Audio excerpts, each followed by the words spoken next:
बिस्मिल्लाहिर्रहमानिर्रहीम। अस्सलाम वालेकुम। आज मेरी वीडियो का अन्वान है सूरत अल-बकरा का तारुफ।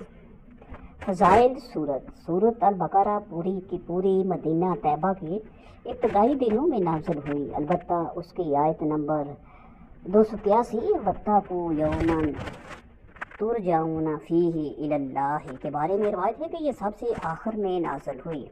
इस तरह सूद की आयत भी आखिरी दिनों में नाज़िल हुई। हाफ़िज़ इब्न कसीर ने उलमा का ये कौल नकल किया है कि सूरत अल-बकरा में 1000 खबरें हैं, 1000 हुक्म हैं, 1000 कामों की ममानत है। इसकी आयत की तादाद 287, इसके कलमात की तादाद 6221 है, इसके हरूफ 25,500 हैं। हज़रत मुक़ल बिन यसार कहते हैं कि रसूलुल्लाह सल्लल्लाहु अलैहि वसल्लम ने फरमाया कि सूरत अल-बकरा कुरान मजीद की फुस्तात यानी कोहान है। कोहान का एक मानी तो ये है कि इसमें पूरे कुरान भर के मज़ामीन जमा हैं, और दूसरे उसका ज़ाहरी तौर पर बुलंद होना कि बाकी जिस्म के मुकाबले में वो नुमायाँ दिखाई देती है, यानी ये तवील तरीन सूरत है। इसी तरह ये मुख्तलिफ फ़ज़ाइल और खसूसियात की बना पर सारे कुरान में नुमायाँ सूरत है। इसके इम्तियाज़ और एज़ाज़ का मकाम ये है कि इसकी एक एक आयत के साथ 80 फरिश्ते नाज़िल हुए थे। इसी सूरत मुबारका के अंदर वो आयत है जो तमाम आयत की सरदार है, यानी आयतुल कुर्सी। ये सूरत शैतान से बचने और उसे अपने घरों से दूर भगाने का ज़रिया है। शैतान इंसान का दुश्मन है और इंसान जितने भी गुनाह करके अपनी आक़िबत ख़राब करता है उसका बुनियादी सबब शैतान ही है। अगर शैतान से दूरी हो जाए तो गुनाह से भी बचा जा सकता है। इस सिलसिले में मुतअद्दिद अहादीस वारद हैं जिनमें अल्फाज और मज़मून के मामूली फ़र्क के साथ ये बतलाया गया है कि जिस घर में सुबह को अगर ये सूरत पढ़ी जाए तो दिन भर के लिए, और शाम को अगर पढ़ी जाए तो रात भर के लिए इंसान शैतान से महफूज हो जाता है। बाज़ रवायात में है कि इस घर में शैतान दाखिल नहीं होता, बाज़ में है शैतान वहाँ से भाग जाता है। एक रवायत में एक की बजाय 3 दिन तो 3 रात का जिक्र है कि शैतान उस घर से भाग जाता है। अब्दुल्ला इब्न मसूद फरमाते हैं कि जो शख्स सूरत अल-बकरा की पहली 4 आयत आयतुल कुर्सी और उसके बाद वाली 2 आयत और सबसे आखिर की 3 आयत यानी कुल 10 आयत रात के वक़्त पढ़ ले तो उस घर में शैतान दाखिल नहीं होता। उसे और उसके घर वालों को उस रोज़ कोई सता नहीं सकता। ये आयत अगर मजनून पर पढ़ी जाए तो उसका दीवानापन ख़त्म हो जाता है। नबी करीम सल्लल्लाहु अलैहि वसल्लम ने एक छोटा सा लश्कर एक जगह रवाना फरमाया और उसकी सरदारी उस शख्स को दी जिसे सूरत अल-बकरा याद थी। एक सहाबी सैयद बिन हुज़ैर कहते हैं कि मैंने एक रात सूरत अल-बकरा की तिलावत शुरू की। पास ही मेरा घोड़ा बंधा हुआ था। मैं कुरान पढ़ता तो मेरा घोड़ा उछलना कूदना शुरू कर देता। मैंने तिलावत तर्क कर दी तो घोड़ा भी रुक गया। ऐसा 3 मरतबा हुआ। फिर मैंने पढ़ना छोड़ दिया क्योंकि मेरा बच्चा साथ ही सो रहा था। मुझे डर हुआ कि कहीं घोड़ा उसे नुकसान ना पहुँचाए। मैंने ऊपर आसमान की तरफ नज़र दौड़ा कर देखा तो जिसमें मुझे नज़र आई चिरागों की तरह रोशनी है। मेरे देखते ही देखते वो रोशनी ऊपर को उठ गई। सुबह को मैंने रसूलुल्लाह सल्लल्लाहु अलैहि वसल्लम को ये बात बतलाई तो आप सल्लल्लाहु अलैहि वसल्लम ने फरमाया कि ये अल्लाह के फरिश्ते थे जो तुम्हारी तलावत सुन रहे थे। अगर तुम पढ़ना ना छोड़ते तो वो सुबह तक ऐसे ही रहते और हर शख्स उन्हें देख लेता। एक दफ़ा सहाबा इकराम ने हज़रत साबित बिन कैस बिन शमास के घर के बारे में बतलाया कि हमने देखा कि साबित का घर नूर का बका बना हुआ है और चमकदार रोशन चिरागों से जगमगा रहा है। हजूर सल्लल्लाहु अलैहि वसल्लम ने फरमाया उन्होंने उस रात सूरत बकरा पढ़ी होगी। उनसे पूछा गया तो उन्होंने बताया कि मैं रात को सूरत अल-बकरा पढ़ने में मसरूफ़ था। नबी अकरम सल्लल्लाहु अलैहि वसल्लम ने फरमाया सूरत अल-बकरा सीखो, उसका सीखना बरकत है और उसका छूना जना और उसका छोड़ना हसरत है। आप सल्लल्लाहु अलैहि वसल्लम ने फरमाया 2 नूरानी सूरतें सूरत अल-बकरा और सूरत अल-इमरान को पढ़ते रहा करो। ये दोनों सूरतें इस तरह आएंगी गोया 2 साहिबान हैं या 2 बादल हैं या 2 परिंदे हैं अपने पर खोले हुए اپنے پڑھنے والوں کے حق میں اللہ تعالیٰ کے سامنے سفارش کریں گے۔ مسند احمد میں اس سے ملتی جلتی روایت یوں ہے کہ آپ نے فرمایا کہ قیامت کے دن قرآن اور قرآن پڑھنے والوں کو بلایا جائے گا۔ آگے سورۃ بقرہ، آؤ سورۃ آل عمران بادل کی طرح سایہ کیے ہوئے سائبان کی طرح، یا پر کھولے ہوئے پرندوں کی ہول کی طرح ہوں گی۔ یہ دونوں پروردگار کے سامنے اپنے پڑھنے والوں کے حق میں ڈٹ کر سفارش کریں گے۔ حضرت آپ سے روایت سے پتہ چلتا ہے کہ سورت میں ایک ایسا نام اسم اعظم ہے جس کے ساتھ اللہ کو پکارا جائے تو وہ لازمی طور پر اس دعا کو سنتا ہے۔ حضرت ام درداء سے روایت ہے کہ ایک قاتل شخص جو سورۃ آل عمران اور سورۃ البقرہ پڑھا کرتا تھا، اسے قتل کی سزا میں قتل کر دیا گیا۔ اس سے اس کے سب نیک اعمال چھین لیے گئے، باقی یہ 2 صورتیں رہ گئیں۔ پھر سورۃ آل عمران بھی لے لی گئی، آخر میں سورۃ البقرہ بھی لے لی گئی۔ اس روایت کا مطلب یہ ہے کہ سورۃ البقرہ آخر تک اس کا تمام آفات سے دفاع کرتی رہی۔ یزید بن اسود جرشی کہتے ہیں کہ ان دونوں صورتوں کو رات کو پڑھنے والا رات بھر اور دن کو پڑھنے والا پورا دن نفاق سے بچا رہتا ہے۔ ابو امامہ کہتے ہیں تمہارے بھائی کو خواب میں یہ دکھایا گیا کہ لوگ بلند اور بالا پہاڑ پر چڑھ رہے ہیں۔ پہاڑ کی چوٹی پر 2 سرسبز درخت ہیں جہاں سے آوازیں آ رہی ہیں کہ تم میں سے کوئی ہے جو سورۃ البقرہ پڑھنے والا ہو؟ جب کوئی ہاں میں جواب دیتا ہے تو وہ درخت اپنے پھلوں سمیت نیچے جھکتے ہیں۔ ابو امامہ کہتے ہیں تمہارے بھائی کو خواب میں یہ دکھایا گیا کہ لوگ بلند بالا پہاڑ پر چڑھ رہے ہیں۔ پہاڑ کی چوٹی پر 2 سرسبز درخت ہیں جہاں سے آوازیں آ رہی ہیں کہ تم میں سے کوئی ہے جو سورۃ البقرہ پڑھنے والا ہو؟ اور جب کوئی ہاں میں جواب دیتا ہے تو وہ درخت اپنے پھلوں سمیت نیچے جھکتے ہیں۔ ہاں کہنے والا شخص اس کی ٹہنیوں پر بیٹھ جاتا ہے اور یہ اسے اوپر لے جاتے ہیں۔ اس روایت میں دراصل ایک طرح سے سورۃ البقرہ پڑھنے والے کے اعزاز کا ذکر ہے۔ قرآن صورتوں کے نام زیادہ تر ان کے مضامین کے اعتبار سے تجویز کیے گئے ہیں۔ ویسے تو ہر صورت میں متعدد مضامین ہوتے ہیں، مگر بعض مضامین ایسے ممتاز اور ابھرے ہوئے ہوتے ہیں کہ جن کا ذکر خاص طور پر بیان ہوتا ہے۔ ایسے ہی مضامین کے نام پر سورت کا نام ہوتا ہے، اسی لحاظ سے اس سورت کا نام سورۃ البقرات ہے۔ بقرات کے لغوی معنی گائے کی ہیں، کیونکہ اس سورت میں بنی اسرائیل کے واقعات میں سے ایک واقعہ گائے کے ذبح کرنے کے متعلق ہے، جو 8ویں رکوع کی آیت 67 سے 73 تک میں بیان۔ اس روایت میں دراصل ایک طرح سے سورۃ البقرہ پڑھنے والے کے اعزاز کا ذکر ہے۔ قرآن صورتوں کے نام زیادہ تر ان کے مضامین کے اعتبار سے تجویز کیے گئے ہیں۔ ویسے تو ہر صورت میں متعدد مضامین ہوتے ہیں، مگر بعض مضامین ایسے ممتاز اور ابھرے ہوئے ہوتے ہیں جن کا ذکر خاص طور پر بیان ہوتا ہے۔ ایسے ہی مضامین کے نام پر سورت کا نام ہوتا ہے، اسی لحاظ سے اس سورت کا نام سورۃ البقرات ہے۔ بقرہ کے لغوی معنی گائے کے ہیں، کیونکہ اس سورت میں بنی اسرائیل کے واقعات میں سے ایک واقعہ گائے کے ذبح کرنے کے متعلق ہے، جو 8ویں رکوع کی آیت نمبر 67 سے 73 تک میں بیان ہوا ہے۔ اس واقعے کی مناسبت سے سورت کا نام سورۃ البقرہ تجویز ہوا ہے۔ یہ واقعہ نہایت سبکموس ہے، اس سے بنو اسرائیل کی ایمانی اور اخلاقی پستی کا پورا پتہ چلتا ہے۔ یہ صورت مدنی ہے کیونکہ یہ صورت حضور صلی اللہ علیہ وسلم پر ہجرت کے بعد مدینہ منورہ میں نازل ہوئی۔ مدنی صورتوں میں اس کا نمبر پہلا ہے۔ ویسے ترتیب کے لحاظ سے قرآن مجید میں اس کا دوسرا نمبر ہے۔ طوالت کے لحاظ سے یہ صورت سب سے لمبی ہے، تقریباً 2.5 پاروں پر مشتمل ہے۔ اس میں 40 رکوع اور 286 آیات ہیں۔ اس صورت میں اکثر لمبی آیات ہیں جو بعض مکی صورتوں سے بھی طویل اور بڑی ہیں۔ اس صورت کی آیت نمبر 282 قرآن مجید کی سب سے لمبی آیت ہے۔ سورۃ البقرہ کی صرف ایک آیت مکی ہے جو حجۃ الوداع کے موقع پر مکہ معظمہ میں نازل ہوئی۔ इस सूरत में मुतअद्दिद अहकाम और मज़ामीन बयान हुए हैं जिनका अहाता करना यहाँ ज़रा मुश्किल है। इन औरात में सिर्फ चंद अहम मज़ामीन को बयान किया जाता है। जितने अहकाम शरिया इस सूरत में मज़कूर हुए हैं इतने किसी और सूरत में नहीं हुए। इसमें अकायद और अमाल के दोनों शोबों में अहम तरीन तालीमात मज़कूर हैं।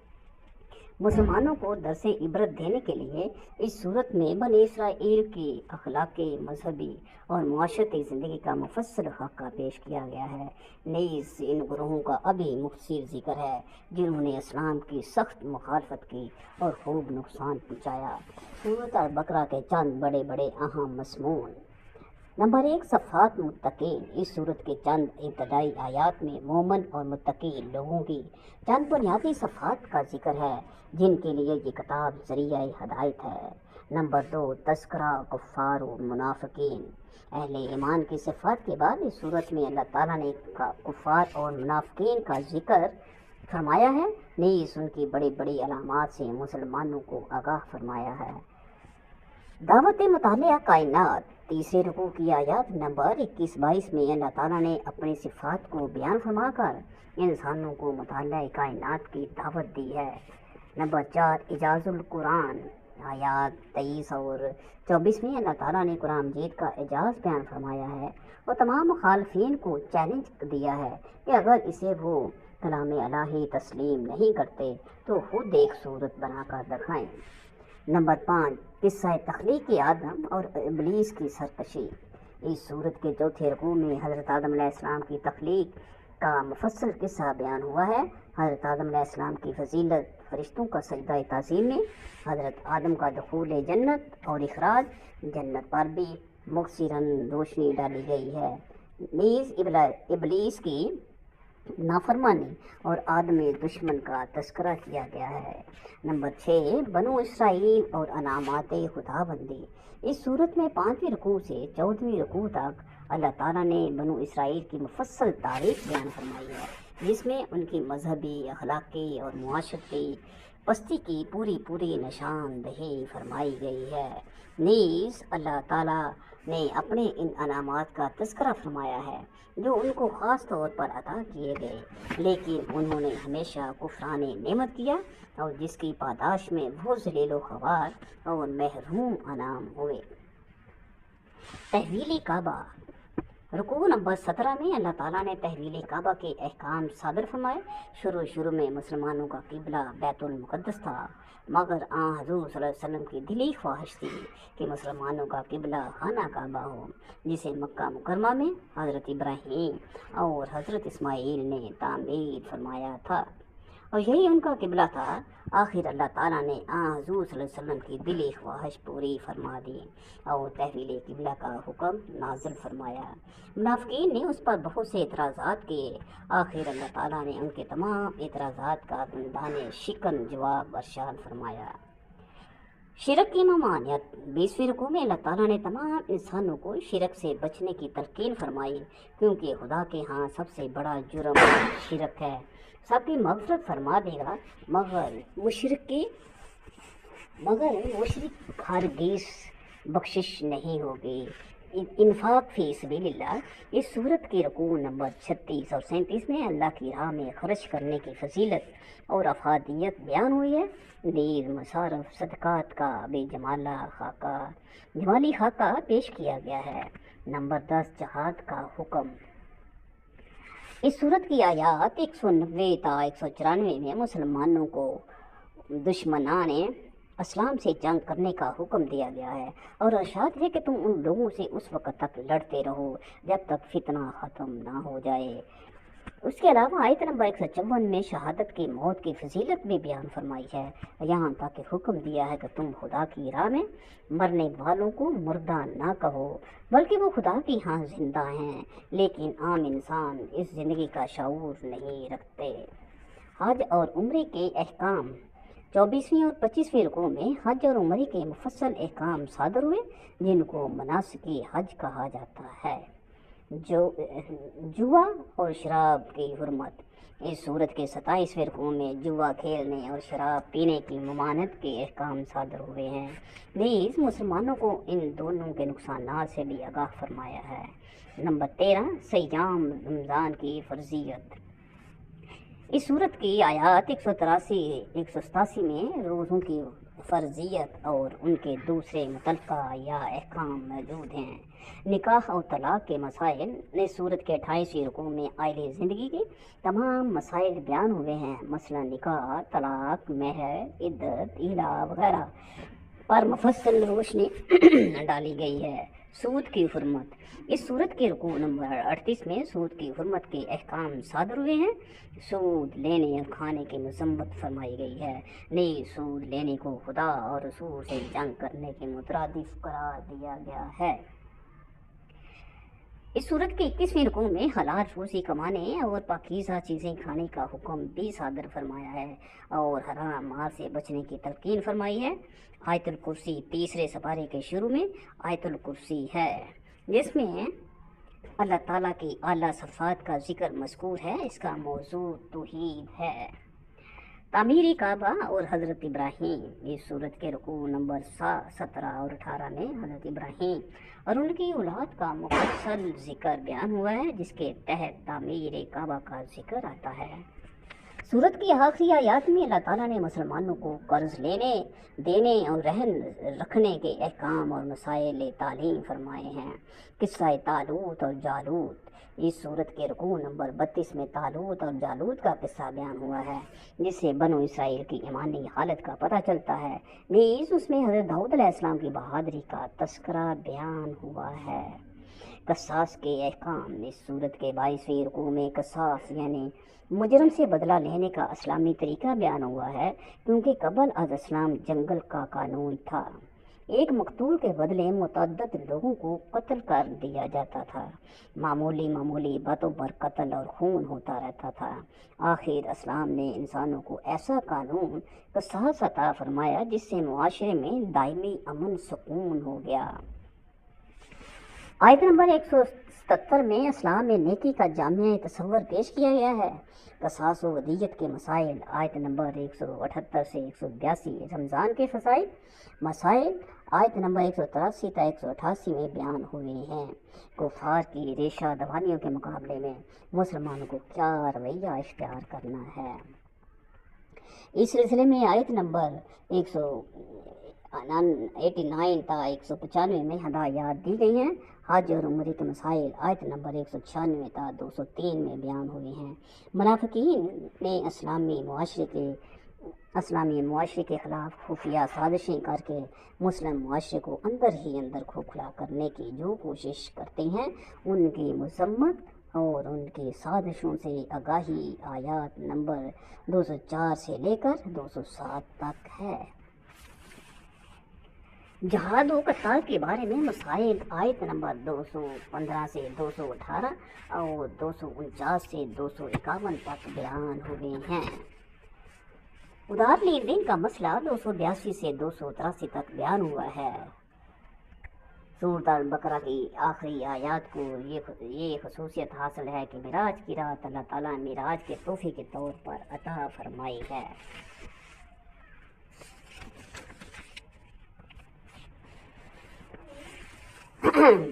حلال ہونے کے لیے ایک بنیادی شرط یہ ہے کہ پاکیزہ اشیاء کو جنہیں اللہ نے مباح اور جائز قرار دیا ہے، جائز ذرائع سے حاصل